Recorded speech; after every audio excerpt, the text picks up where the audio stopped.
Welcome to the Birth Journeys podcast. I'm your host, Kelly Hoff, BSN RN. I am a wife, a mother of two, and a nurse specializing in the care of women and newborns. In this podcast, we will share powerful journeys of birth givers with the goals of lifting the veil on the birth experience, healing through sharing, and beginning an open conversation to strengthen trust and promote transparency between birthing people and healthcare providers. Hello. Today I have with me Kiona Nessenbaum. Kiona is a doula, a birth assistant, and has experience as a student midwife. She's also the mother of three and the host of the Birth as We Know It podcast. Today she is here to share her birth stories and how she manages to balance motherhood and all of her other endeavors. Kiona, thank you so much for joining me. Yeah, no problem. I'm super excited and, to be honest, a little nervous. I am super used to hosting, but I am not used to being the one interviewed. So yeah, well, no one knows your birth stories better than you. So I'm sure that once you get into it, you're not even going to remember I'm here. Yeah, that's probably true. So I'm curious because you mentioned that you did not start off as a birth worker when you went into your first birth. And I want to know how that was for you and then what transitioned you into this whole world. So let's get ready to not hear Kelly for a while because I have a lot to say. So I'll just go ahead and start off with finding out that I'm pregnant, right? So I am 19 years old and I find out that I am pregnant with my first child. And at the time, my boyfriend, who is now my husband, but my boyfriend was 18 years old and a senior in high school. So I was in my first year of college and we were shocked that we were pregnant. But at the same time, I like to think of it being as we weren't intentionally trying, but we also weren't intentionally preventing. Because I was on birth control, but I ended up stopping being on birth control because when I went into college, I actually went to a Christian private university called Seattle Pacific University. And so I stopped taking birth control because at that time I was like, I am a strong believer of God. Like abstinence is the way to go. Man, was I so stupid because I already had sex before, right? And so once you feel the feels, you can't not want them anymore. And so, of course, me and my boyfriend at the time, who was my husband, I'm just going to call him my husband from here on out, but me and my husband at the time were still doing the dirty. And I was like, just praying to God afterwards. Right, exactly.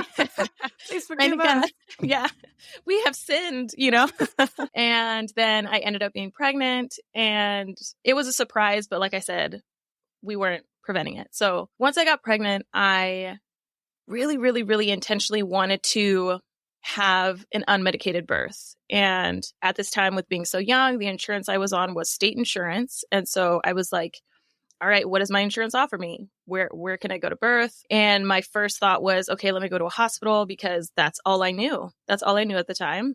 And little did I know, throughout my pregnancy, I was heavily looking for midwifery care through an OB because I thought that my insurance only covered OBs, right? And so I went through my whole pregnancy. I even fired my OB once and got a new one and tried to do all that I could to make sure that I was getting high quality care. And it was met, but it wasn't that midwifery care I was looking for. But my provider that I chose was awesome. Can't say I remember their name now, but it felt right. And that OB did not end up being the OB that was present at my birth, which is really common in hospital births. I actually ended up getting the laborist that was on the floor. I must have been birthing on a super busy day. But let me go into when I started labor with her. So when I went into labor, I was at my mother-in-law's house because I had lived with her at the time. And I had woken up my husband and said, hey, I think things are rolling. And I did all the things of taking a shower. And the funny part is I realized I was in labor when my bowels decided to just empty everything. Yes. It is such a real thing. Yeah. People don't talk about it. I don't know. Your body kind of just ejects everything. And so I was like, okay, my contractions are getting closer. And so I wake up my husband around 2 a.m. We end up stopping a block away to pick up his best friend at the time because he lived a block away and my husband is an only child. So he wanted his best friend because it's like the closest thing he has to a sibling to be by his side to support him on his journey to parenthood. And I was all for it. Okay, cool. Yeah, I was like, okay, that's cool, whatever. But I can say that now. But when we stopped when I was in labor, I was like, you got to be kidding me. We just need to go, So we get to the hospital. I really, really thought that I was going to love the tub. But when I got checked in, I did not love the tub because the hospital didn't let me, or the nurse at the time, did not let me make the water as hot as I wanted to make it. And, there's policies in the hospital. You can't have your water too high because burning yourself or boiling the baby. I don't know what it is. But at the time, I was just so angry because I wanted it so bad. And it didn't work. And then I got out and I was so cold. And I feel like it just really impacted my labor because I was so cold. Mm-hmm. Labor continued to progress. And my husband is completely terrified of blood. So that's something that is hard to be afraid of when you have a laboring partner because blood is part of it, right? And so there was one point in my labor when I was like, babe, I really need you to push on my back. I was having a lot of back pain, not like occiput posterior, wrong position. Sunny side up. There you go. Face up. Yeah, not a face up baby, but my back was feeling it, right? And little did I know I was closer to actually giving birth, but he was giving me counter pressure and I was like, oh, I think my water broke because I felt some fluid come out. And he looked and it was not water. It was blood. It was a lot of bloody show, just, coming out and saying, your cervix is changing, baby, Mm-hmm. So he freaked out. And he decided that was the time to go grab my sister. And so my sister came in and I'm a party birther. So I love everybody around. So when COVID happened, I was terrified because I was like, no, people need their families, But yeah, so he decided to take that as an opportunity to step back into the corner, take his glasses off and not see anything anymore, but still be there, Okay. And I was like, that's cool. Know your boundaries. That's right. That's okay. So my sister was there and fast forward a little bit. My stepmother, my bonus mom, she was there with me. And the thing I love the most about her being present was that she was the quiet voice. Mm-hmm. She was the quiet voice that was in the space. There's all of these beeping machines. There's all of the questions that are asked by the providers that are trying to make you comfortable and know what's going on. And she was the only quiet voice. And at that time, I was a little bit more religious, and I'm personally not religious now. Anyway, that's a whole thing, but I've been there. Yeah. And so she was praying really quietly, saying God, please guide my daughter through this labor. She really needs this to be calm and smooth and stuff like that. And I needed that so much at that time. And I didn't realize it, but I needed it so bad. And then a little bit later on, I got checked and I was about 9.5 centimeters. I had an anterior lip. And so the nurse told me to get on all fours and she was like, just do this for 5 contractions. And I was like, 5 contractions, Jesus Christ, these are insane. It was so hard. And I got through those 5 contractions. And I should say right before when she checked me, they broke my water because they said that it would speed things along. And I was like, okay. So rude. Yeah. I was like, okay, 9 centimeters. Okay. And so after those 5 contractions, I was complete and they said that I could push and then my baby came and it was great. And she was so cute and squishy. And then the nurse at the time looked at our daughter and then looked directly at my husband and was like, she looks so much like you. And then he started crying. I know. I was like, oh God, I did all this work and she looks just like her dad. Thank you. But there's a reason for that, evolutionary reason for that. At least I tell myself that. So that if there was no DNA test, that the male parental partner might look at the baby and say, oh yeah, I'll stick around. That's mine. Yeah. And not kill or eat the baby or something. Right. Yeah. If it looks like Joe down the street, he's probably not going to stick around. Right. So it's probably a good thing. Yeah. Which is true. I guess the nurse was feeling really primal at that time when she said that. But that was super awesome. And then I didn't figure out going into my postpartum, my breastfeeding was super simple. It was my first time and I did have a really scary moment about 2 weeks postpartum. I was nursing my baby and she was coughing up little blood clots. And so that was really scary for me. And then one day she was wearing this pristine white onesie, right? And then she spits up and it's literally all bright red blood. And I am terrified as a new mom. I am like, what the hell is going on? Is my baby dying? Is she bleeding internally? Everything else about her seemed totally fine. She wasn't crying. She wasn't doing anything that was unusual. So of course I called my hospital, tell them what's going on.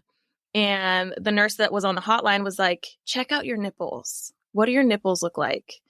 And I look at my nipples, like, yes, breastfeeding is painful, but it's not unbearable for me. There were some moments where I'm like, ooh, this latch is really intense. But I look at my nipples and I'm like, I don't know, they're just like swollen and cracked a little bit. And she's like, okay, what I want you to do is I want you to go grab your breast pump. Do you have a breast pump? I said, yes. And she's like, if it comes out with a pink hue, it means that your baby's consuming a lot of blood from your nipples.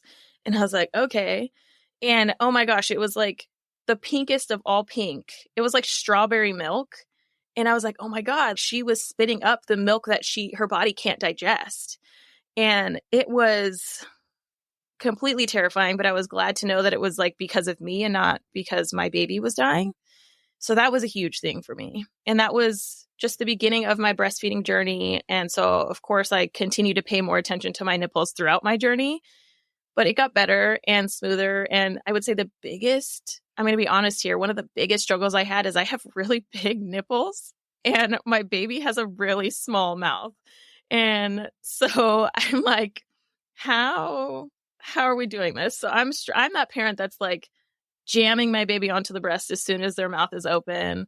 And yeah, the rest of the breastfeeding journey was fine. But as a postpartum mom who was reflecting on her labor and pregnancy, I had realized that my mother, my bonus mom, being so quiet in the space, I really wanted to be that person for someone else. So that's when I started looking into birth work. And I was like looking into, okay, I want to be a midwife. What does it take to be a midwife? And then when I was looking into being a midwife, some article that I found was like, well, if you are interested in being a midwife, you should try being a doula first because of the on-call life and like all this stuff. And I was like, what's a doula? What the heck is a doula? And so I look it up and I'm like, oh, cool. Let me start there. You know, I don't need any medical training. It's something that seems tangible to me right now because the training that you get, or at least the training that I got at the time, was just a weekend smash course kind of training. And so I was like, cool, I'll do that. And so I took the training and my daughter was 1 by the time I took the training. And it was awesome. I had a lot of fun. I learned a lot.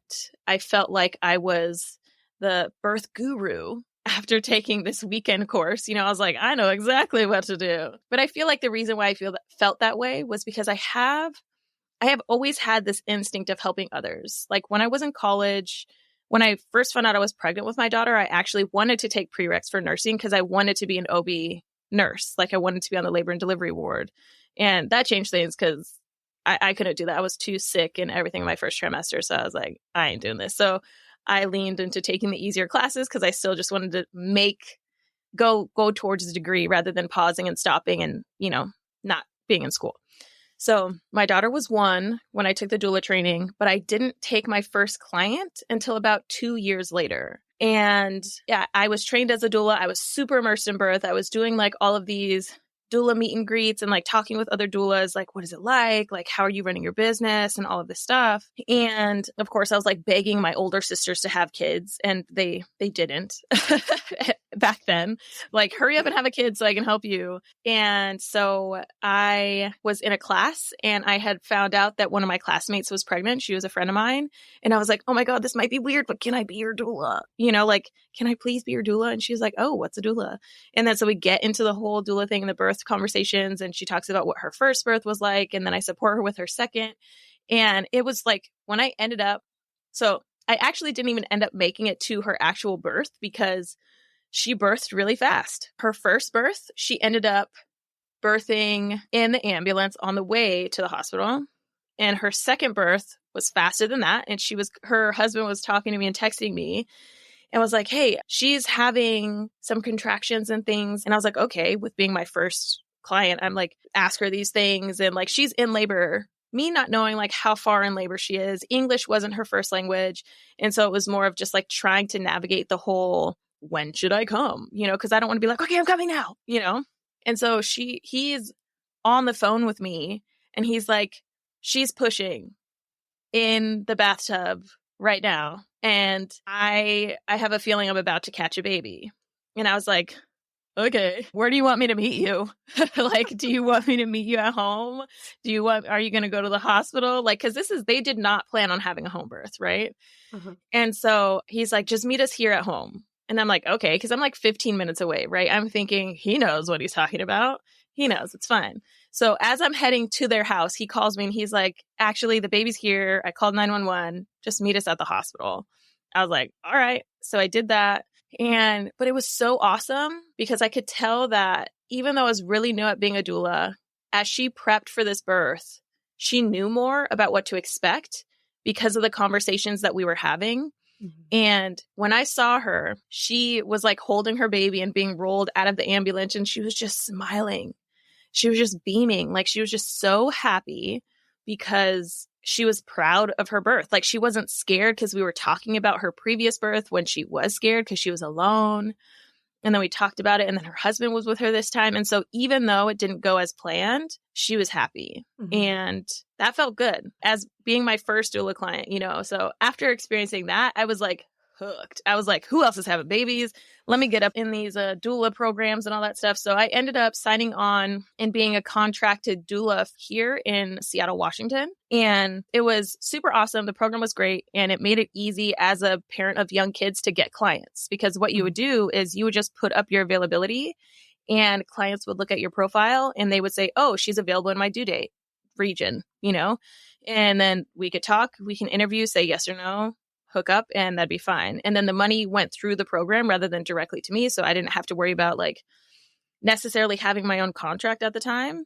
Mm-hmm. And so it was a whole thing. And so that was my immersion into birth work. And fast forward to a couple years later, I felt like being a birth doula wasn't enough because I originally wanted to become a midwife. And so I'm over here trying to figure out, okay, I just finished college. What can I do to get deeper into birth work? Because one day I want to be a midwife, but what midwifery program can I actually realistically partake in? Because midwifery programs are intense. And I was still a young mom. And I think it was a 3-year-old. And I was still balancing everything that was on my plate. And I very quickly found out after having my daughter that everything that I wanted to do as an individual outside of being a mother was put on the back burner / sidelines.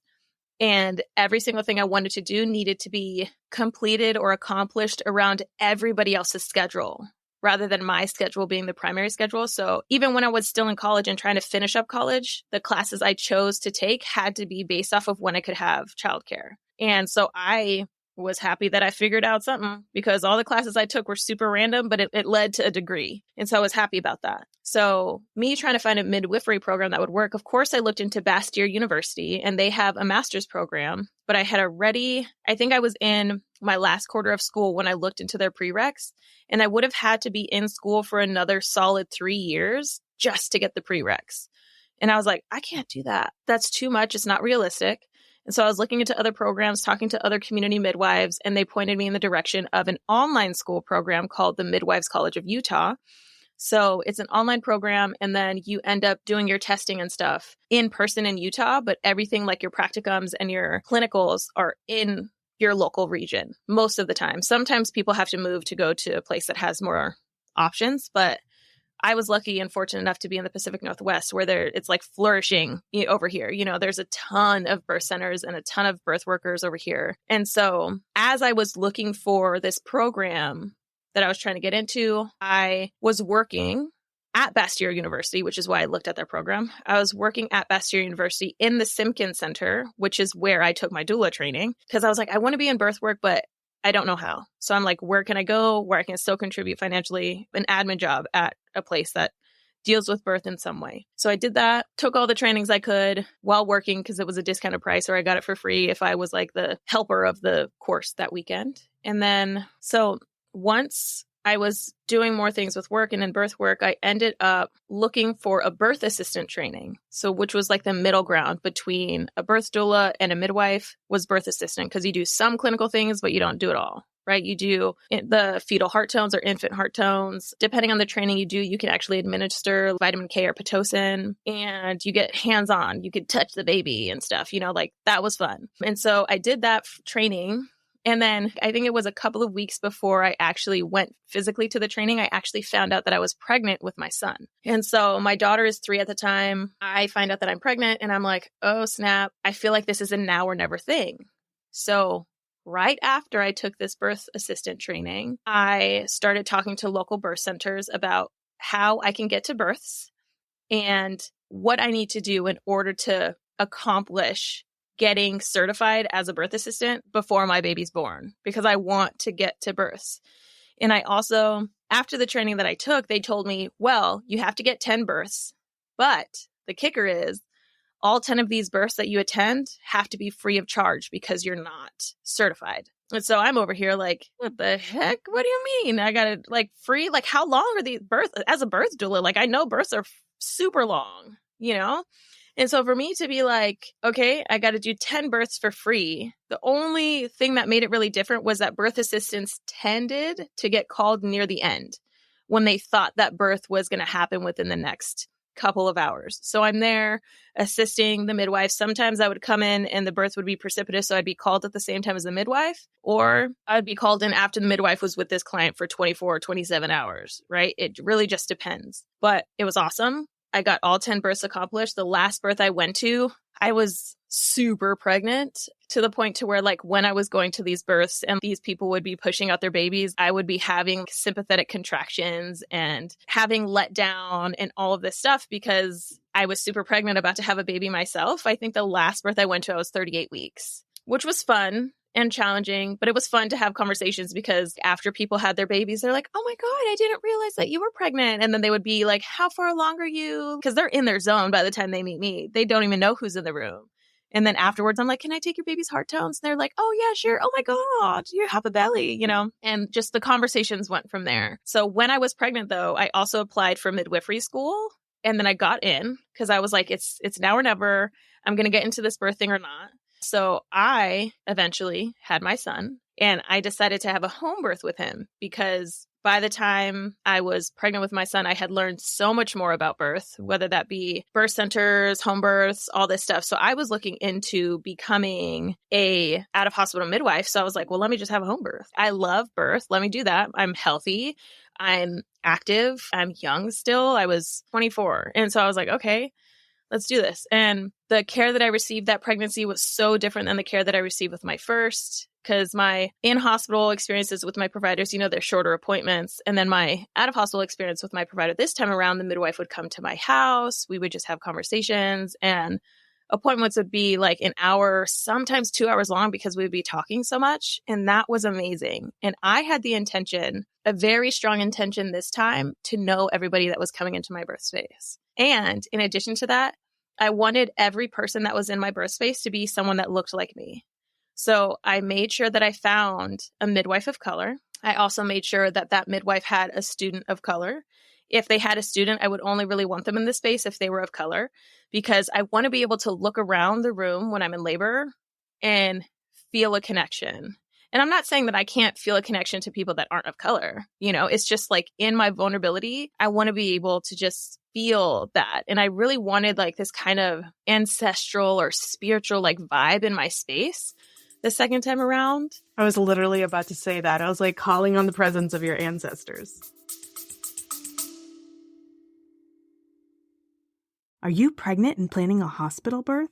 You don't need a birth plan. You need a birth vision. In my opinion, birth plans set you up for failure. Yep, I said it. Hear me out before you turn off this podcast. You may think that by downloading a generic birth plan, it means you're in control. The truth is, it's not that simple. No one can control exactly how their birth will go. There are way too many variables. What every pregnant person wants is to walk into the hospital pregnant and to walk out with a healthy newborn in their arms. The journey in between is the murky part. It's hard to know what issues might come up that need to be addressed. If you focus your energy on a birth vision rather than giving your power to a birth plan, you can empower yourself to make the best choices for you and your baby. That's why you need to get into my Empowered Hospital Birth program. As a labor nurse and mindset coach, I can help guide you through the process of maintaining the calm autonomy that will help you achieve the birth vision you desire. In my Empowered Hospital Birth program, I will help you identify the source of anxiety you have surrounding hospital birth, fill in knowledge gaps to make sure that you are fully informed and confident, learn key phrases so you can better communicate with your medical team, emotionally process your fears so that they don't hold power over you. Go to kellyhoff.com/empowered to book a free 30-minute private birth vision call, where we will identify your top fears and must-haves and gain clarity on exactly how you want to feel in the birth space. That's kellyhoff.com/empowered. I'm honored to be a part of your birth journey. Yes, exactly. Yeah. I really wanted that. I wanted to look around and see that and feel that. And so everything went great. I was in complete denial that I was even in labor. I even got a call from a midwife and they were like, hey, do you want to come to this birth? And I was like, let me just talk to my husband. I'm a little uncomfortable today. And they're like, yeah, no problem. And then I talked to my husband. He's like, babe, you said you're uncomfortable. Maybe you should just stay. You're super pregnant. You're past your due date right now. Because I was 2 days post dates. He's like, you're too pregnant. Just stay home. And I was like, fine, I'll stay. Because I was so used to going and just working, you know? And little did I know I was actually like in labor. Those discomforts were early labor pains. And so I'm in denial that I'm in labor and things start going. And I'm literally in denial so long that people are starting to hear that I'm having labor signs, you know, like my husband's texting people. I let my midwife know, like, hey, I'm just starting to feel stuff. Just wanted to let you know. She let her student know. I called my doula.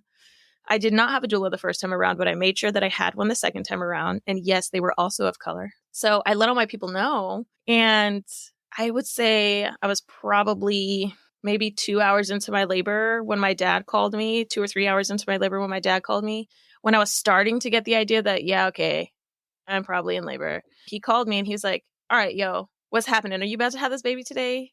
I'm about to go to Linwood. It's 45 minutes north and you are south. Like, what's happening? And it's traffic time. You know, it's like 4 p.m. or something like that. And I was like, Dad, it's fine. Even if I am in labor, it's going to be a while. Do what you need to do. Just be on call to come back whenever we call you. And he's like, okay, cool. And so literally 10 minutes after I get off the phone with my father, my water breaks and shit hits the fan. My labor completely changes. My husband is terrified because we're at home and he is just alone sitting with our 3-year-old at the time, staring at me like, are you okay? As I'm like in the bathtub and I'm like, you know, just like feeling all the things. And he's like, oh my God. Because again, he's terrified of blood. There's no blood at this point. But also being a birth worker, when my water broke, I was like, crap, it's pea green. There's some meconium in here. And I was like, I really don't want to go to the hospital. I don't want to get this far to have to go to the hospital. And so I text a photo of my panty liner to my midwife. And she's like, it seems like it's safe enough. Let me get there. We'll figure it out and go from there. So my labor picks up super quickly. I am in complete primal mode and I am just doing the labor dance, doing all the things. Love that my doula showed up super quick because she was already nearby. My midwife made it barely. Well, when I say barely, I mean like she made it and I had the baby, my son, less than an hour later. So it was like things were moving. One thing that I also remember is me telling my doula, because I went and sat inside my bathroom tub where I could control the heat of the water. And I was like, wait until the noise changes in the faucet. That's when it's hot water. I don't know what it is. Like when you change the position of it, I don't know if this is only my house. I don't know. The sound of the water changes. Maybe it's more irrigated or something. I have no idea. And then it gets hot. And I was like, yeah, I would just remember saying that to her. And then it was super awesome because my 3-year-old was super involved. She was giving me water, trying to hold my hand. At one point, I was asking for a hand to squeeze and she puts her tiny little hand in mine. And I'm like, baby, I'm so sorry. I don't want to break your hand. I need a grown-up's hand. And she's like, okay, mommy. And so she just sits there and like rubs my shoulder and my hair that I have so little of because I decided to shave my head bald during my pregnancy because apparently I was going through some emotions.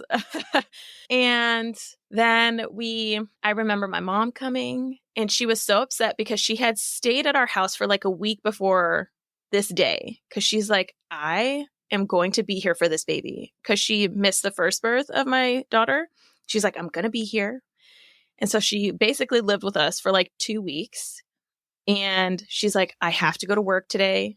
If you have this baby, I'm going to be so mad at you. And of course, the day she leaves and goes to work, I'm in labor, and she ends up finding a way to come back to the house. And I remember her getting there because she touched me, and I felt this immediate connection spiritually. But one of the things that I felt right away was how cold her hands were. And I loved it. I needed it. I needed it so bad. And so she was touching me and her hands were cold. And I was like, oh my God, yes, please, But fast forward a little bit, birth was great. Things were moving along. I ended up birthing my son in the bathtub, and it was glorious. And I was so proud of myself. It was intense, but it was not euphoric, but it was an intense pain that I knew was temporary, that was being productive. I did not feel like I was suffering. I was coping well through it all, and it felt great. Postpartum comes, everything's fine. And my doula brain is like, you should eat something. And so I asked someone to get me a banana. I started eating this banana. And right before I ate the banana, I birthed my placenta. And there was a shit ton of blood pooled behind my placenta. And that's when I was like, oh, I should probably eat something because my body needs something. And then I go to eat this banana and then I pass out because I like to think that everything that was keeping me stable changed direction and went to go digest this banana that I just ate. And I passed out. And so it took 2, what are those called? The little, I don't know if you guys actually have them in the hospital. You might. In out-of-hospital settings, there are these little, like, kind of pill-shaped plastic paper-y wrapped things. And they're full of ammonia. Oh, yeah. Mm-hmm. The ammonia. It took 2 of those to wake me up. And one of them, usually people are like, oh, and they're alive. Stink.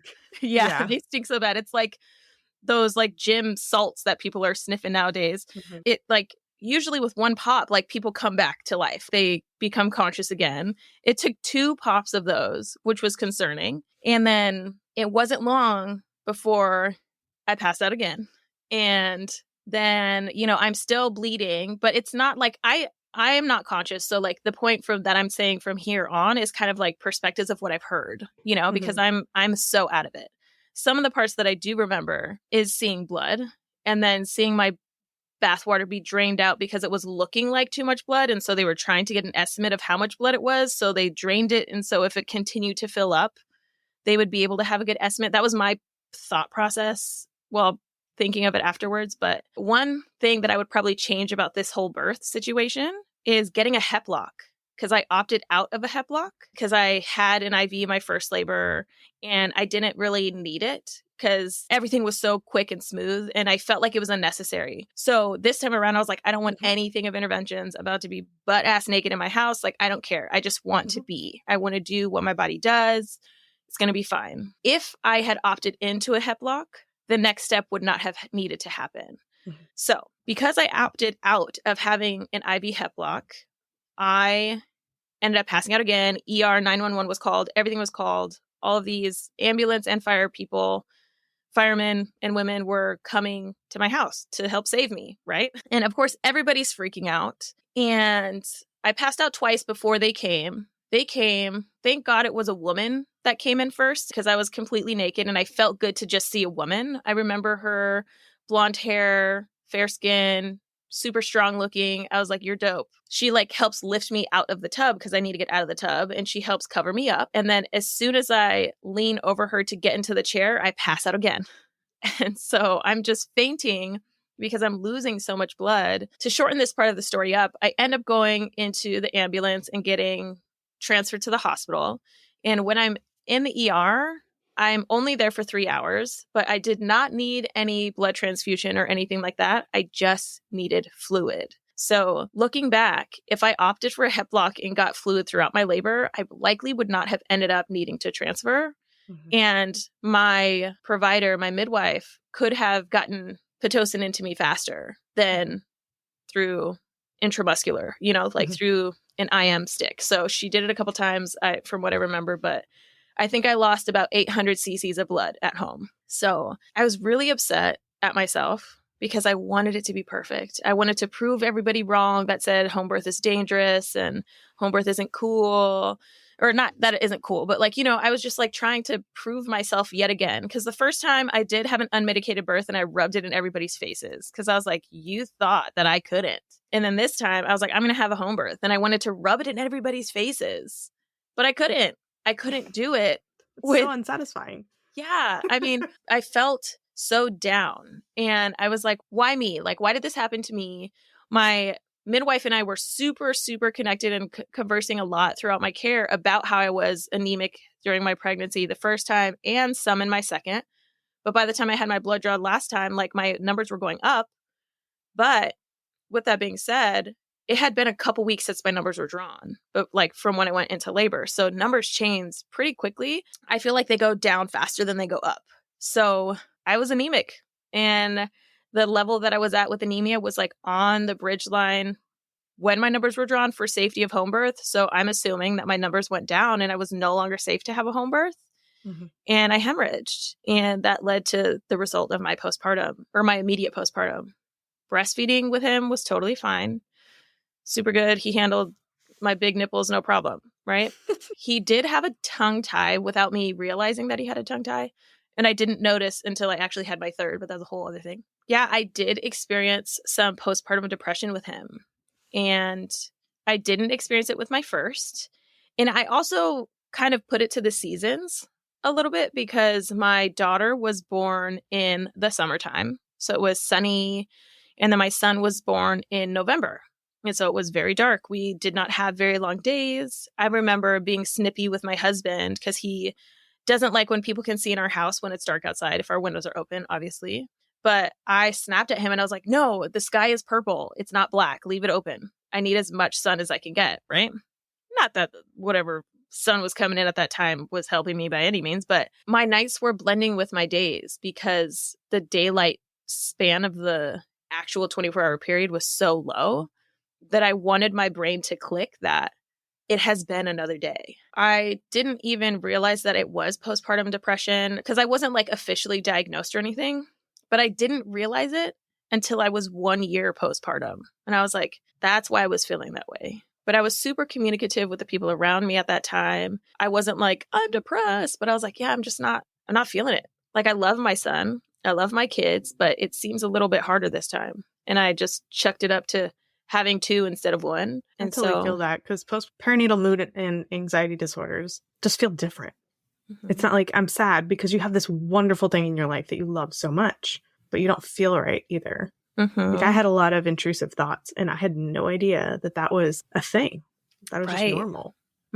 I had intrusive thoughts too. And I was like seeing shit. I was like up in the middle of the night by myself with a crying baby. And it could also be the fact that I was exhausted, but I was like, did a person just walk past my window? And I'm like, no, that's impossible. I'm on the second floor of my house. Like, what's happening? And so I was not 100% myself. And who really is postpartum? Because there's so much that you're sacrificing as a parent, but also just trying to get used to and gather and hold on to. Like, it's such a transition. It's such a transitional period in your life. And I use the word transition a lot when I talk about anything in my life, because I feel like I am in this constant transition. I'm never reaching the end. And I'm always like, oh, this is really hard right now because I'm in transition.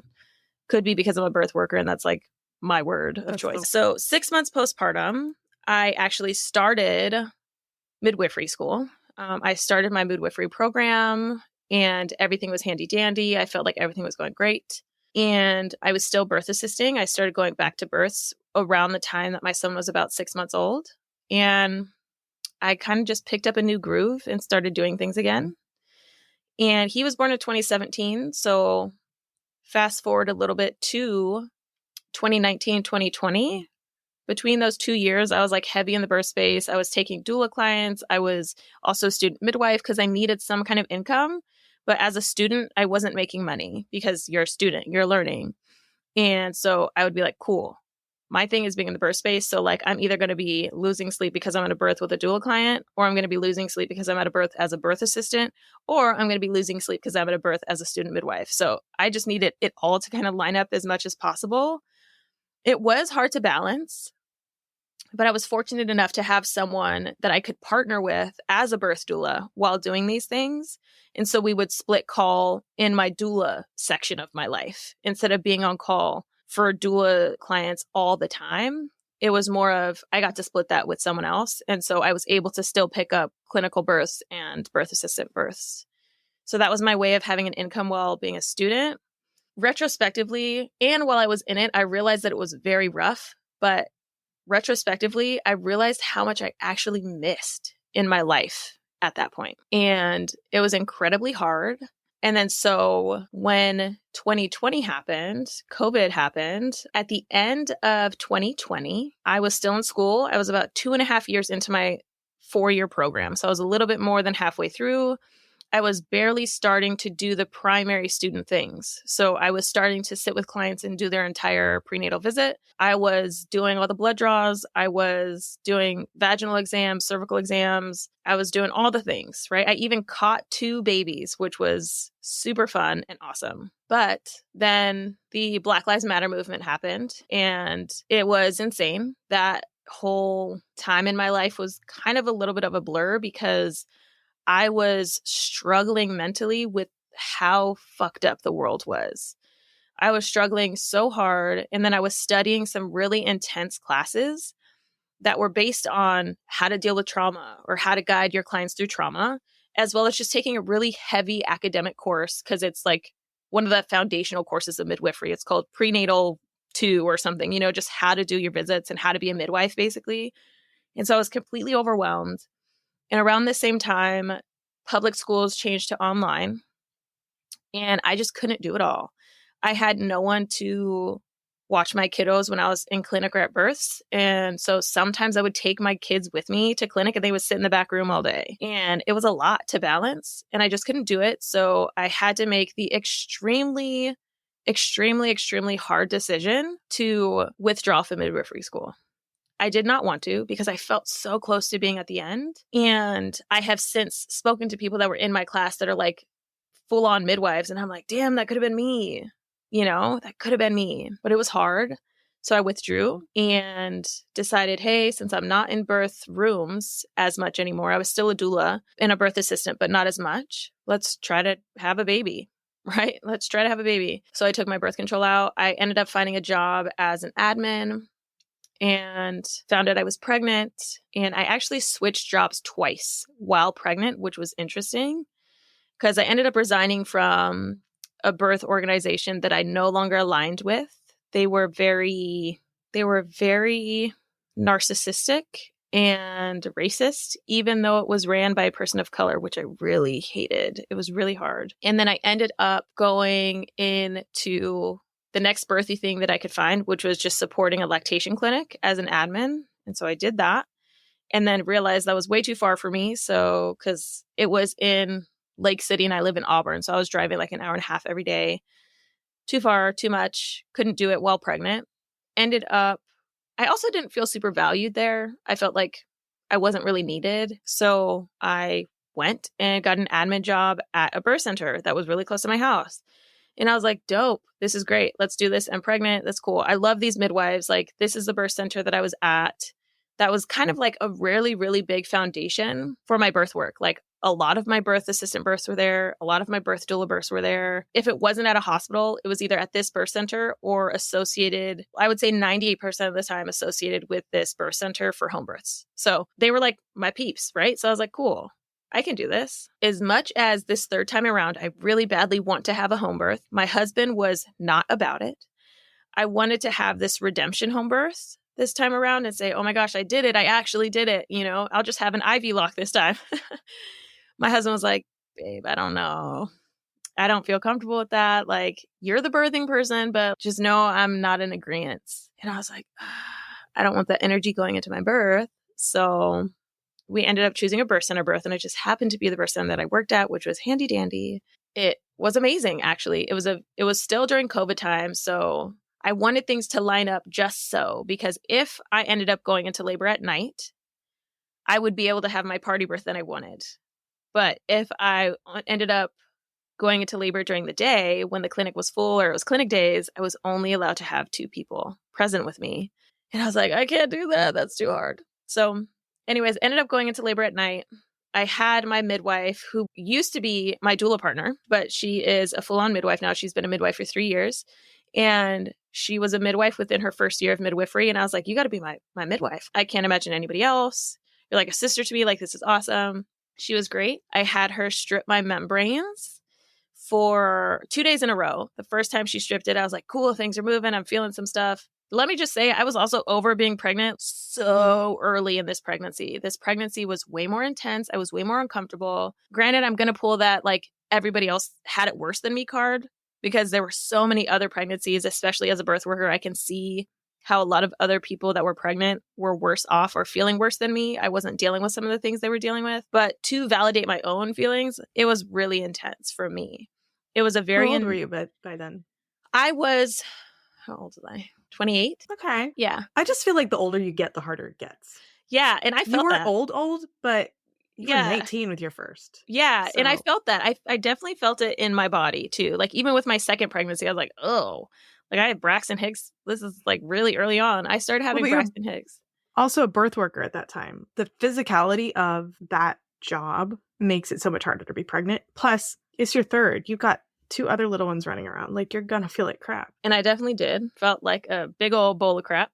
And that was the first pregnancy I experienced lightning crotch. Everybody needs to know that lightning crotch is an actual thing. Have you heard of lightning crotch before? Yes. Okay. Yeah. Lightning crotch is absolutely insane. I hated it so much. And I started experiencing it about like 25 weeks into my pregnancy. And I was like, my baby's not even that heavy. But she was tucked in and like deep into my pelvis very early on. And so I'm blaming it on that. It got to the point where I was 37 weeks and I was like so over it, to where I asked one of the midwives that I worked with, I was like, I know that I'm not your client, but can you please just check my cervix and tell me if anything is happening? And she was like, yeah, cool. I'll check you. That's fine. She's like, I don't want to stimulate things in there, but I'll check you to give you, peace of mind. I was like, okay. And then she told me that like my cervix was squishy, but I was completely closed and nothing was happening. I was so devastated. I was like, I'm over this. And then fast forward, because I was so over wanting to be pregnant, I asked my midwife to strip my membranes 2 days before my due date. She stripped my membranes and things were working. And I was like, yeah, this is great. I could feel some contractions. And then, I do things to like mentally prepare for labor. And then I lay down and I fall asleep. And I wake up the next day and I'm like, what? Why? I wanted to be in labor so bad. This sucks. Things were working. And when she checked me, I was already like chilling at 4 centimeters for my first check. And I was like, dope, let's do this. And so I thought that contractions are really working. And so the next day I had her come and strip my membranes again, which was the day before my due date. And she strips my membranes and I get from a 4.5 to a 5.5. And I'm like, dope. Cool. Of course, she comes out, all the bloody show on her hand, like crazy. I was like, do your due diligence, girl. Like, fuck me up in there because I'm over this. I was like so over it. And I know that she is super good at membrane sweeps. I have seen the work she has done. And so she was like, okay. And of course, I was like breathing hella hard, squeezing her arm like crazy. She's like, are you okay? I was like, just go. Come on, just do it. Like, ugh. It was a very interesting feeling. It was painful, absolutely. But would I do it again? Hell yes, because I was so over being pregnant. So that kind of leads to like how that turned out. I ended up going into labor, but I was having a really hard time because I was scared that I was going to be in denial again. And then I was also scared that if I wasn't in denial, it would stall out and not actually be happening, especially since the day before it had like stopped, right? So I'm in denial. I'm sitting backwards on the toilet a ton because I want things to progress. And I'm over here thinking, I'm vocalizing through these. They're coming pretty often, but do I want to pick up everybody? At this point, it's like 11 p.m., right? Do I want to wake everybody up, get them to the birth center for it to not be a thing? And so my midwife, this is actually a really cool fact, is my midwife was actually the student midwife of color that was at my son's birth. And my son was actually her first like catch as a student. So it was super awesome for her to catch my second. Her name is Mercedes Snyder. She's absolutely amazing. And she was in her car outside my house trying to get a little bit of work done as well as take a mini nap, even though I told her she could sleep on my couch. And she's like, no, it's okay. And I was like, okay. So she went into her car. I was texting her and I was like, I think things are happening, but I'm nervous. She was like, do you want me to come chat with you? I was like, yes. So we chatted. And just with her in there and her seeing me and like she sees me have these contractions and she's like, Kiki, I think you're in denial right now. Like things are happening and I think we might want to think about going. How does that sound to you? I was like, okay, we can do that. I'm fine with that. So we start moving everything. Everybody gets up and awake. I had this vision of making sure that my hair was braided because it was long at that time. I did not want to be a bald-headed birther like I was last time.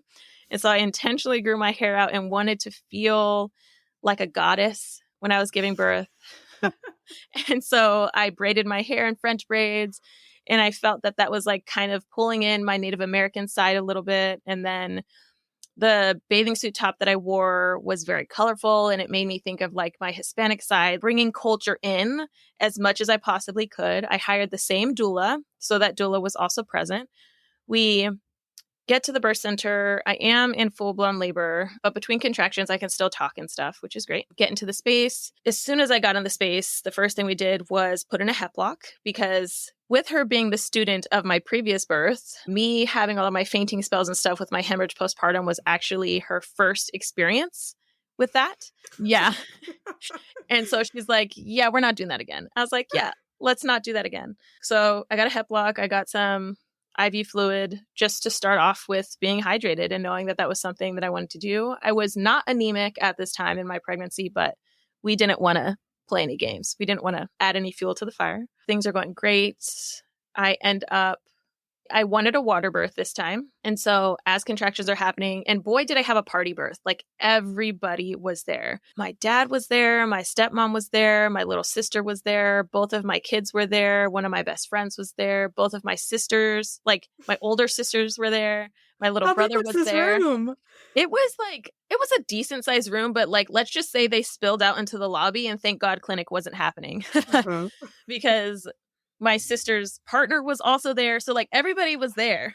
And I was like, I felt fine. I was like, cool, my people are here. Like it's go time. Right. And like right as things are really picking up and me and my midwife are like, I think it's time for you to get in the birth tub because things might be getting close. You know, I'm like, I feel that way too. Let's do it. So I get in the birth tub and things slow down. And I was like, what the actual fuck, man? Like, why is this happening? Because I was literally like, it was feeling like things were rolling and rolling. And I was like, cool, this relief is great. And I was like, my contractions are gone. And so it just happened that my best friend that was there at the time was also 39 weeks pregnant. And so she's like, let's go walk the halls. And so we go waddle our way up and down this hall. And she was a birth doula. So she was like doing the things and like squeezing my hips. And, you know, everybody else was kind of just letting us have our space and we were chatting and stuff. Things were not progressing. My contractions were still really far apart. And with being a birth worker, I was definitely talking to my midwife, being like, what are my options here? I'm thinking AROM. That's what I'm thinking right now. I'm thinking, let's break my bag of water. And she's like, I'm thinking the same, but let's check you. I was like, sounds perfect. Because I was walking for like an hour and things weren't changing. So she checked me. And I was completely devastated to find out I was only a 6 after 6 hours of labor. And at this point, let's keep in mind, I was 5.5 when things started picking up. And so I was like, you have to be fucking kidding me. For me to be in 6 hours of labor, feeling all the things. And I felt like my bag of water was going to break because I could feel the pressure of it against my cervix. I knew that it wasn't a baby's head because it was giving too much. Like giving way too much. Sometimes I was giving a little bit of a grunt to help it pop or something, and it didn't. So that's why I was like, let's see if AROM's a thing. So at that point, we're both like, yes, let's do AROM. But instead of being on the bed with AROM, in order to engage my daughter's head further to go down rather than back and become malpositioned, we did the AROM on the birth stool with gentle guidance down. And my husband was asleep in the other room with my kids at this time because it has been a while and he had worked a full day the day before. And so I was fine with that. And I had my doula behind me. And as soon as she broke my water, I went from a 6 to a 9.5. And my next contraction was treacherous. It was completely insane. And everything picked up from there. But right after my first contraction, I was literally like, somebody go get my husband. Go get my husband. Because I knew that things have turned. So at that point, I do get in the birth tub. Things pick up sooner rather than later. I'm pushing. And it was the most primal and intense pushing I had ever done. I felt like I was being so loud, screaming and stuff, but my sisters and everybody else that was in the room was like, girl, you weren't screaming, you were growling. And it like freaked my sister out because it was all intense. And keep in mind, this sister in particular was her first birth because with the other 2 births, she was out of state, so she couldn't make it. And so this was her first birth. And I'm literally like, like, I can't don't even know. recreate it. Yeah, I can't even recreate it. I was just like growling and like so intense. And I wanted her out so bad because I was over being pregnant. I wanted her out. And my sister almost passed out because of how intense it was for her to watch. And I was in the moment. I was like, give me a hand. I need a hand to grab. I was holding the hand. I had a birth photographer at the time. And I don't know, she gave me her hand and I didn't even realize it was hers. And I was squeezing the hell out of it. And I felt bad for her. But she got some good pictures from that angle that she was at, which was great. And then I birthed my daughter. And it was great. I forgot to mention this. My oldest, who was 8 at the time, wanted to catch my daughter. So she was in the birth tub with me during all of this super primal birthiness. And in the pictures, you can see she's actually a little freaked out because it's a lot going on. I had asked her before things got too intense if she wanted to still catch. And she said yes. And we had a lot of discussion prior as well, a lot of education that happened. And so my midwife, Mercedes, was guiding her through the catching process. And it was just beautiful. And I birthed her. And I remember pushing out her head, thinking that it was her body. And Mercedes was like, oh, head out. Her head's out. And I was like, oh my God, that's her head. I am so over this. Ugh. And so I had to keep pushing. And I'm pretty sure that in one point of me pushing, my body just gave out. And Mercedes had to pull just the tiniest bit, probably. And then I was like, oh God, I was just so done. Because I remember what it feels like. That is the only birth that I remember feeling like my baby actually coming out of my body. Mm-hmm. And I was like, oh God. So it worked. It was beautiful. And then we got out of the tub and went to the bed. And I birthed my placenta there. And everything was fine. No hemorrhaging. Everything was dandy. She for sure had a tongue tie, which we ended up getting revised about 1 week postpartum. And everything after that was good. About 7 months after that birth center that I was working at actually got bought out by a different birth center, which was the one that I happened to resign from. And they let me go via email while I was in Mexico for my sister's bachelorette party, which was really, really painful because I felt that I had such a connection to that birth center. And it was such a big part of my birth worker journey and environment that I felt really let down and hurt by the way that they let me go. And at that point, I was actually office manager. So I had got a promotion. When I was on maternity leave, I actually came back. Instead of being an admin, I came back as office manager, which was great. It felt great. It was awesome. But the let go process was whack. And then I became a stay-at-home parent. And after about a year of being a stay-at-home parent, I started the Birth As We Know It podcast. And it's so amazing. Yeah, that's where I'm at now. I'm actually almost at a year of the podcast. And the Birth As We Know It podcast is a podcast that's dedicated to recognizing the many different ways birth unfolds.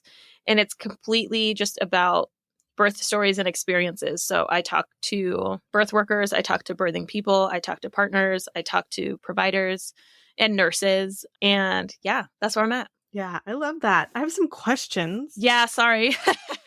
You were on such a roll. I didn't want to stop you at all. So was there anything that you would say was starkly different from your hospital birth, like what you were allowed to do? I know a lot of people come into the hospital birth space in different hospitals have different policies. Like, were you allowed to immediately do skin to skin? Were you allowed to, I don't know if you wanted to have delayed cord clamping or anything like that. Was it similar to your other experiences just in the hospital, or was there a lot of difference? Yeah, I would say that at the time when I had my hospital birth, I wasn't educated enough on the things to look for or ask for in my hospital birth.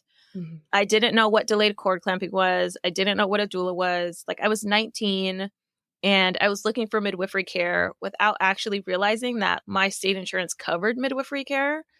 I didn't find that out until 3 days postpartum, which I was pissed about. So when it comes to actually preparing for things and getting what I quote unquote wanted at my hospital birth, I felt like the biggest thing I wanted was to go unmedicated.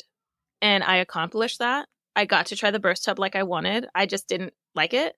And my nurse at the time was badass. I really wish I knew her name. I wish I remembered who she was because she made a huge difference in my labor process. She was super awesome. And the laborist was kind of an ass, but I honestly, for a minute. Yeah, that's what I would say about that. Because my hospital birth, yes, was very different than my birth center and home birth, but the way I prepared for all of those was so different because each of my kids are also 4 years apart. So I had a lot of time to educate myself between the births to decide what I was going to do by the time I was pregnant. Yeah. Okay. So your mom being in the second birth and telling you that she's going to hang out until you deliver. And then she said, I'm going to be pissed if you go into labor after I go to work. I mean, she totally set herself up for that, right? Well, yeah. The sitting, I mean, no, but like when you're feeling watched, that, I mean, like hormonally, that doesn't work. Yeah.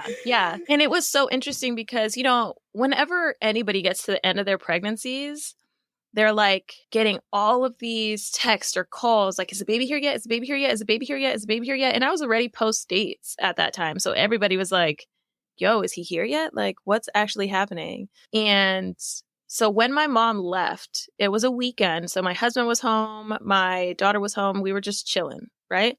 I think that it was the fact that I no longer felt like I had to host, that my body like relaxed and was just with my family feeling relaxed. Yeah. And I think that was just the oxytocin that was like, it's time. Right. Yeah. Now you feel safe. You feel, I mean, not that your mom didn't make you feel safe. Right. But when you feel like you can just chill, that's when you go into labor. So parents, people that want to make people go into labor, hovering is not the way to do it. Absolutely not. Yeah. Stop that. You're going to make it so much worse. Yeah. If you want to have the person go into labor, tell them you're leaving and going to work because yeah, that's when they will go into labor. Let them go take a nap. It will happen. Yeah. I just want to point out that at least for me, and it sounds like for you, birthing where you work is like so amazing. Yeah, it was great. Yeah. Especially if you're on the unit that you work on. So like I birthed where I work both times. The first time was I was a postpartum nurse. I didn't know anybody really in the labor and delivery unit. And if you work in a hospital in labor and delivery and postpartum, you know that there's kind of like a turf war between those two units. So the vibe wasn't necessarily that great. It was fine. And then being able to go to my people afterwards was great. But like birthing on the unit that you work on is just like, it almost felt like a home birth to me because it was like, it's halfway my home. I spent half my life there. So, and having my people, like that was my party birth. So I really, really think like people that are out there thinking, oh, I don't want to birth where I work, you know, no, think about that really hard. See if you want your people there because those are the people that are going to like step up for you if something goes down. Right. Especially if you like where you work. You like yes. If you hate where you work, please don't birth there. Yeah. Yeah, that was super awesome. And after that birth, I had happened to be finishing up my postpartum right as clinic was about to start the next day. And so I got to see the office manager at that time. And then I got to see my coworkers and my admin and everything that was there. And I was like, look at what I made. Look at my baby, you know? And it was just fun. It was nice. It was like a mini welcome party. Yeah, it's so great to have like people stop by when you're in your room and like all of that fun stuff. Yeah. Go through the shifts and get to see everybody and show off. Yeah. So I try to bring awareness to what happens in this country when people of color go into the birth space. Mm-hmm. I think it's something that we all need to talk about, and we all need to really just do better to acknowledge and be very conscientious about, because even if you think that you don't have bias, I feel like we all do. And we need to try extra hard to make sure that people of color are safe for so many different reasons. But essentially, the biggest reason being that the mortality and morbidity rate for people of color in the birth space is so much higher in this country. It's astounding. So as somebody that has birthed in all the different birth spaces, as a person of color as well, I want to give you the floor, if you are interested in taking it, to speak to all providers out there and let them hear what you have to say about what wisdom you can impart for everybody out there in the birth space. That is such a heavy topic, and I'm happy to speak on it. It's definitely heavy in more than just one way. And so, as a person of color that has birthed in 3 completely different settings, I will say that I definitely felt more seen in my out-of-hospital births.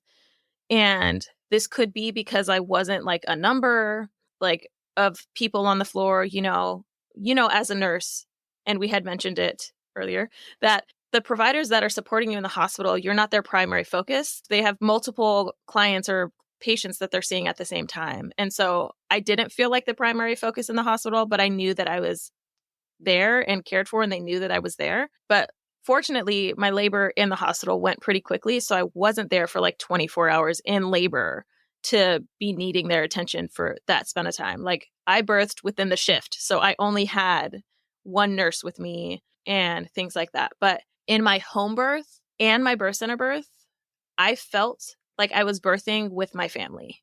One, because I could have my family present. My family could physically be present with me. And 2, because everybody that was in my space, I got to choose to be there. And so I had the opportunity to look for a provider that looked like me. I had the opportunity to hire a doula that looked like me. I had the opportunity to even hire and see the birth assistant that supported the midwives that I was with be a person of color. So I felt like I had so much more agency in making the decisions, and so much more of my voice was heard in my out-of-hospital births. Also, not just during the birth either, but throughout my care, because I got to talk about all of the heavy shit. I got to talk about everything that was like really impacting me. Like, some of my prenatals were more like therapy sessions than they were like a prenatal. Like, yes, my providers would touch my belly, do some belly mapping, to get heart tones, get my vitals and all that stuff. But then we would talk and we would connect, and we would really get to talk about, 1, how I was feeling that day, 2, what my fears and worries were at that time, and 3, how we're going to work through those fears and worries before labor happens. And if there's this thing that happens during birth that is really scary, how are we going to communicate? And also, I was so happy that when both situations in my out-of-hospital births, like my hemorrhage as well as my labor stall, when I looked up, I can see someone, 1, that I knew, and that was a familiar face, and 2, that I could trust, because I spent so much time with them that I could literally trust my life in their hands. And that is why I chose to have out-of-hospital births. When I did have a hospital birth, it was still a good experience. I didn't have this huge dramatic or traumatic experience because my labor was fortunately quick. My labor started on its own. Like, my situation made it to where it was a smooth sailing birth. I didn't have to get induced. I didn't need Pitocin. I didn't need interventions that could lead to another intervention and potentially lead to a traumatic birth. I'll also say that interventions also lead to non-traumatic births. I just want to put that out there. Correct. Yeah. It can go either way. But it made such a difference to me to be surrounded and have that community, and also have my support team be supportive of the environment that I wanted to create, the ancestral presence that I wanted to be there, the cultural recognition that I wanted to be present in my space was accomplished in my out-of-hospital birth experiences. I know that if I were to ever have a child again, which is not going to happen, my husband and I are done, but if I was to ever get pregnant again, I would have an out-of-hospital birth again. I would choose to have another out of hospital birth because of the positive experiences that I've had, even though my home birth didn't end as I wanted it. So yeah, I guess to actually answer your question, I would say to partners, providers, birth workers that are supporting people of color to give as much space as you possibly can to hear them and what they're saying, to validate what they're experiencing, especially if it's something that you've never experienced before, and to provide resources to them. And if you can, have those resources be resources specifically for or ran by people of color so they can have that connection. And then also be open-minded to what they bring into the space that is valuable to them, whether that be someone wanting to bring a native drum and drum to their baby's heart tones when they're in labor, even if they're in the hospital. It might be a little loud for some people, so you got to kind of think about other people's spaces and how to ethically make that happen. But just giving your clients the space to have a voice, but also when they do have that voice and express themselves, 1, don't take it personally because it's not about you. 2, validate it and do something to help or support them in their feelings and listen to them. Actually listen. Don't just be like, oh, okay, yeah. And also one of the biggest things is don't let that one voice that you hear of a person of color be your description or experience or definition of how every other person of color will feel. Right now, I'm voicing my opinion. Another person of color that comes on your podcast may not feel the same, you know? And I am just an individual that happens to be a person of color. I am Black, Native American, and Mexican, and I wear that proudly. And there's going to be other people that don't feel the same way that I do and don't agree with what I'm saying. But I guess the primary takeaway would be make space for them to have a voice and listen when they talk. Yeah, I love that. I think, like I had spoken about earlier, about the trauma that we as healthcare professionals come in with, I think that leads to some closed-minded energy. I don't want to say behavior, it's energy. And if you can just open yourself up, I feel like that is so important. And I think that helps across the board, but especially if it's me as a very clearly white person walking into someone else's space, I have no idea where they're coming from. I cannot possibly understand where they're coming from. And so to open myself up without making it about me is probably the only thing that I can do, but I have to put myself aside to be able to do that. So I think that's really important for all of us. And I also want to touch on what you said before about biases. I am a 100,000,000% believer that every single person that is walking on this planet has bias. Every single person. And the reason why I'm saying that is because a lot of people try to convince themselves that they're not biased. And everybody is. And your job, especially as like a healthcare provider or a worker or someone that's providing a service or someone that is like customer service based or whatever, someone that works with people, you have to find what your biases are, own them when they're pointed out to you by people, and just not necessarily change them, but recognize what you have to work on. Right. You know, and not get defensive about it, but just know like everybody has something to work on. I have a ton of stuff I got to work on. Kids will tell you that. We all do. But, you know, so I just wanted to put that out there too. Yeah, that's important. I think the last question, because you've touched on almost pretty much everything that I usually ask is, and I think you've touched on this, but I really like to ask everybody because sometimes it's different. If you could go back and talk to yourself, like before you got pregnant that first time, what would you want to say? I would say trust your gut and your intuition, because even though I was young, I still knew what I wanted and I still knew what I was capable of, regardless of everybody around me telling me otherwise. And do your research. And that's might be hard because that's such a blanket statement. Do your research, you know, but if, for example, I really wanted midwifery and I just didn't know what it was called at the time. I didn't know what to look for. And by the time I was postpartum, I did know, but I didn't accomplish it. And so even if I did my research back then, I may not have landed in a midwife's care, but going through the experience of not being in midwifery care and then knowing that that's what I wanted, if I were to go back, knowing what I knew before I went back, if that makes any sense. Yeah, I would have chosen midwife, but I think that's it. And then if I could do it per pregnancy. Can I do it per pregnancy? Oh, yes. Okay. Go for it. So with my first, I would go back and do research and look for midwifery care. For my second, I would say be proud about who's in your space and get a damn head block. Right.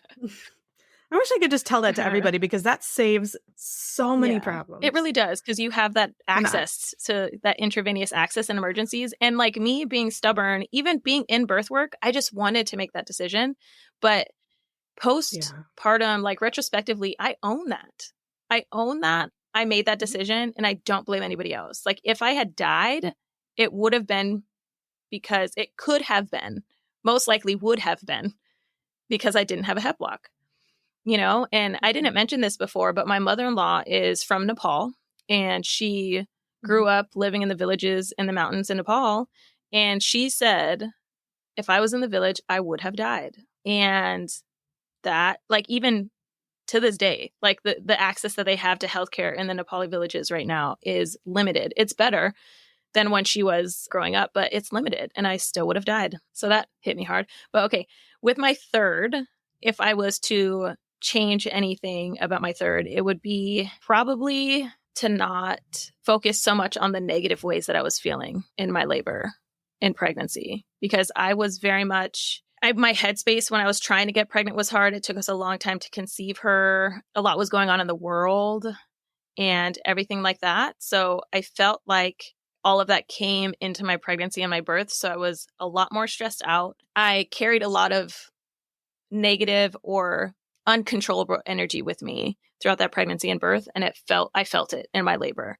It was the most intense. And when I was done, I was like, I'm never doing this again. And then of course, as my daughter got older, I was like, oh, you're so cute, maybe. But I was like, nah, because she's a Sour Patch, and she will like literally kiss you and then slap you across the face and then kiss you again. So I totally get that. I had the same feelings. Yes. The insight that we have with every birth is just so amazing. And I love that. Well, first of all, with our podcast, we can share that insight and hopefully reach more people so that more people are making those decisions, because we don't have that village anymore.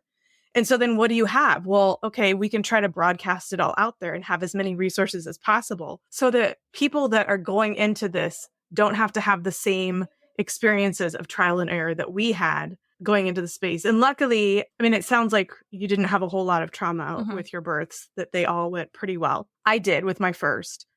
But I was able to process it because I was a labor and delivery nurse, and I was able to talk to people that could help me understand it.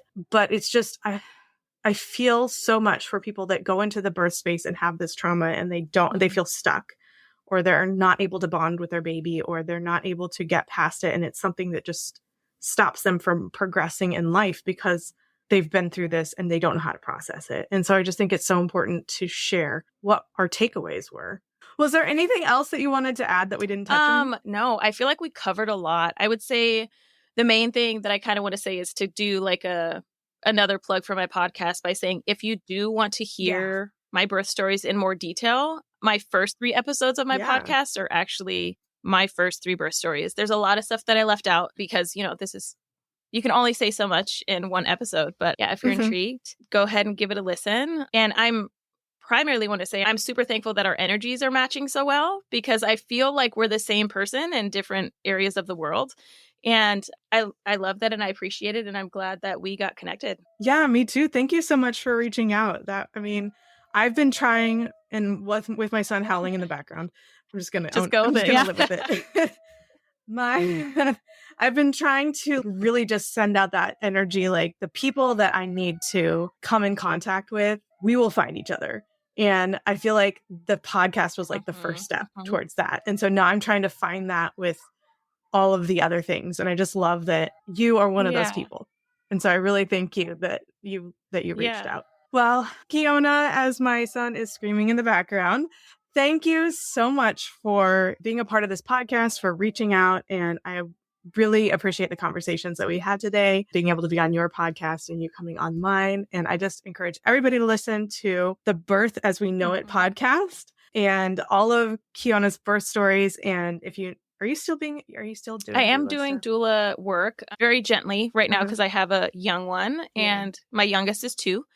And I'm also still a birth assistant, but I haven't been in that realm for a while as well. But I'm more of, if you need someone to chat about birth, I'm there. And I love it. if you have questions, I'm there. I just love being in the birth community. I'm just not in the birth space as much. Yeah. And how can somebody reach out to you? Yeah. So I actually have my own website and Instagram page. So if somebody wants to follow me on Instagram, they can follow me at Birth As We Know It podcast.